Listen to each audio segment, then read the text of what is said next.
So we had a first on the show today. We actually got Eric Wedge to talk to us. Turns out he's not scared. No, I didn't think he was, and he didn't sound scared or anything like that. In fact, he sounded pretty good. He sounded somewhat enthusiastic, and also, I'm not going to say mysterious, but he did make it pretty clear that the version of the Mariners they've got right now is maybe not the version of the Mariners we're going to see in 2 months. No, he had a few comments, and you can check it out on the podcast page. There were some interesting things he said, and one of them was that, I hope we're not done yet, and, he kind of talked about, stay tuned was what he said, so it sounds like he's anticipating more moves. Now, whether they're major moves or a couple more minor moves with veterans, who knows, but it doesn't sound like where they're sitting right now is where they're going to be on opening day, and he even said, listen, if we do go into the season with the roster we have, he feels pretty good about it. I don't know if he feels like he's going to win the division, but he feels like, he talked about the step they took 2 years ago to the step they took this past season, and the number of wins, and I think he expects at least that, if not more, going into this season. But,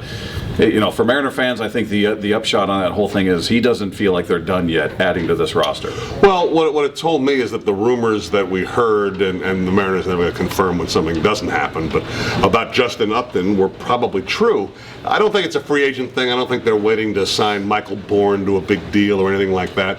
But they really did show with Upton. I thought him saying that today was an indication that the Upton thing probably did happen. And that showed you that they are willing to take big pieces from this organization in order to make a big move. So while I tend to agree with you and think this will probably wind up being they're going to add a few guys maybe on one-year looks, things like that, veterans, to see if they've got one more year left in them. I'm not going to be shocked if they make a big swing, if they make a big move, because they have indicated a willingness. I don't know how many guys like Upton are out there, 25-year-old right, guys or two-time All-Stars. Probably not a whole lot, but it could be something big. It really could be something big. I'm not exactly sure who they would have targeted outside of him. Me either. Who's sitting out there that they would offer up some of the young talent, one of the big three, two of the big three, perhaps. Who knows? Mr. Stanton, maybe, if Florida's insistent on trading him. If he's available, let's start talking about that one. Giancarlo, yes, in Seattle, yes.